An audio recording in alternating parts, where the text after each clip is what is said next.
ఇంకా చాలా ఉన్నాయి ఆయన మాటలు వింటూ ఉంటే. నాకైతే ఆయన మానసిక సంతులనం మీద అనుమానం ఉంది. ఆయన కుటుంబ సభ్యులకు కూడా నేను విజ్ఞప్తి చేస్తూ ఉన్నా, ఆలోచించుకోండి. ఏదో అయినట్టుంది పాపం, దయచేసి చూపెట్టండి. ఎందుకంటే రాష్ట్ర భవిష్యత్తుకు ప్రమాదం. పిచ్చోడి చేతిలో రాయిలాగా రాష్ట్రం మారితే రాష్ట్రానికి ప్రమాదం. ఆయన మరి అసహనము, ఫ్రస్ట్రేషన్ బాగా పెరుగుతోంది. ఎందుకంటే ఆయన విషయాలన్నీ బయటపడుతున్నాయి ఒక్కొక్కటిగా. బావమరిదికి అమృత్ కాంట్రాక్ట్ ఇచ్చిన విషయం బయటపడ్డది. తమ్ముడితో MOU చేసుకున్న విషయం అమెరికాలో బయటపడ్డది.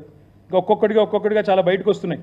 కాబట్టి తిట్లు, బూతులు, అవాకులు, చెవాకులు, ఫ్రస్ట్రేషన్లో బీపీ పెంచుకున్న అరచడాలు ఇవన్నీ జరుగుతూ ఉన్నాయి. నేను రేవంత్ రెడ్డి గారిని అడిగేది ఒకటి, బంద్ చేయి, మాటలు బంద్ చేయి. ఇలాగులో తొండలు ఇడిచి పెడతా, చెట్టుకు గట్టేస్తా, సంపేస్తా, నరికేస్తా, ఏట్లో దుంకు, ఇవన్నీ బంద్ గోళీలు ఆడతా, గుడ్లతో గోళీలు ఆడతా. నువ్వు ఆడు కాదు, నువ్వు ఇలా ఊర్లలో పోతే సెక్యూరిటీ లేకుండా రైతులే ఫుట్బాల్ ఆడతారు. నేను పక్కా దమ్ముంటే రా, నీ కొడంగల్ కాన్స్టిట్యున్సీలోనే సెక్యూరిటీ లేకుండా, అధికార గణం లేకుండా, రక్షణ కవచాలు లేకుండా మీడియాను తీసుకొని రా.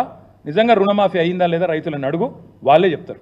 ఇంకొక మాట కూడా నేను అంటా ఉన్నా, ఇంత దివాలా కోరు ముఖ్యమంత్రి, ఇంత దిగజారుడు రాజకీయం. నేను హరీష్ రావు గారు ఏమన్నాడండి? హరీష్ రావు గారు నిన్ను 15 ఆగస్టు లోపల రుణమాఫీ చెయ్యి, 6 గ్యారంటీలు అమలు చెయ్యి, 100 రోజుల్లో చేస్తా అన్నావు, చెయ్యి, చేస్తే నేను రాజీనామా చేస్తా అన్నాడు. ఇలా 2-3 చిల్లరగాలు పోస్టర్లు పెట్టింది హరీష్ రావు గారి మీద. అయిపోయింది రుణమాఫీ, నువ్వు అర్జెంటుగా రాజీనామా చెయ్యి. ఎక్కడైంది రుణమాఫీ? చెప్పి చూస్తా, ఏ ఊర్లోకి వచ్చి చెప్పిస్తారో చెప్పండి. కాంగ్రెస్ వాళ్ళు ఎవరు వస్తారో రండి. ఇంకా మళ్ళీ ఎంత చర్చకు రాజీనామా చేయి, ఇంకా ఇష్టం వచ్చిన మాటలు. అధికారంలో ఉంటే పందైనా అందంగా కనబడుతుంది, ఇవే మాటలు ఒక ముఖ్యమంత్రి, ఉప ముఖ్యమంత్రి మాట్లాడాల్సిన మాటలు. ఒక విజన్ లేదు, విధానం లేదు, డొల్ల మాటలు, కల్లిబొల్లి కబుర్లు, అహంకారంతో ఇవాళ ఇష్టం వచ్చినట్టు మాట్లాడితే ఏం జరుగుతుందండి?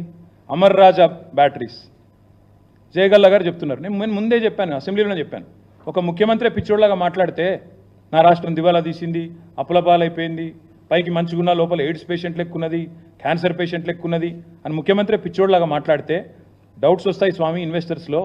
ఆయన అన్నాడు, జయగల్లా గారు ఏమన్నారు? I'm not doubting the intent, but I doubt there ability to fund or deliver on the incentives promised. అంటే ఏంది? మీ ఉద్దేశం నేను తప్పుపడతలేను, ఇస్తారా ఇయ్యరా అనుకుంటలేను, కానీ మీ దగ్గర పైసా ఉందా లేదా నాకు డౌట్ వస్తుంది. ఎందుకంటే మీరే తెల్లారలేస్తే దివాలా తీసింది, అప్పులపాలైపోయింది, క్యాన్సర్ పేషెంట్, ఎయిడ్స్ పేషెంట్ అని రాష్ట్రాన్ని తెల్లారలేస్తే ముఖ్యమంత్రి, ఉప ముఖ్యమంత్రి శాపనార్థాలు పెడితే ఇట్లే ఉంటుంది మరి. అందుకే నేను వారిని అనేది, ఈ మాటలు బంద్ చేయండి. ఈ పెడదాం అనుకున్న వీడియోలు కానీ మళ్ళీ మీకు కూడా బోర్ కొడుతుందని పెట్టలేదు. కానీ నిజంగా నాకు ఆయన మానసిక సంతులనం మీద డౌట్ ఉంది. ఎట్లా తయారైందంటే సచివాలయం కింద నిజాం నిధులు ఉన్నాయంటాడు. కేసీఆర్ గారు ప్రగతి భవన్ నుంచి సొరంగం తవ్వుకపోయింది అంటాడు. ఆడపోయినాక లంకె బిందెలు ఏది ఉన్నాయేమో వచ్చినా లేవంటాడు. తర్వాత ఇప్పుడు సడన్గా దిల్సుఖ్ నగర్లో విమానాలు దొరుకుతున్నాయి అంటాడు. బాక్రానంగల్ ప్రాజెక్ట్ తెలంగాణలో ఉందంటాడు. దావోస్కి పోతేనేమో IT is a nuclear chain reaction అంటాడు. మాకు నిజంగా డౌట్ వస్తున్నది. ఇంకా విచిత్రం, పోనీ ఇదేమో తెలియక మాట్లాడండి అనుకోవచ్చు. ఇంకోవైపు అహంకారం. గ్రూప్ అభ్యర్థులు పరీక్షలు వాయిదా వేయండి, పోస్టులు పెంచండి అంటే వాళ్ళని సన్నాసులు అంటాడు. కోచింగ్ సెంటర్లు 100 కోట్ల రూపాయలు వాటి కోసం దండలాడుతున్నట్టాడు. గౌడన్నలను చెట్టెక్కిస్తాడు, కాటమయ రక్షా కవచం మీద పెట్టి చెట్లెక్కించి మీ కళ్ళ నీళ్ళని కలుపుతారని అడుగుతాడు. ఎవడన్నా ముఖ్యమంత్రి చేస్తారండి అట్లా?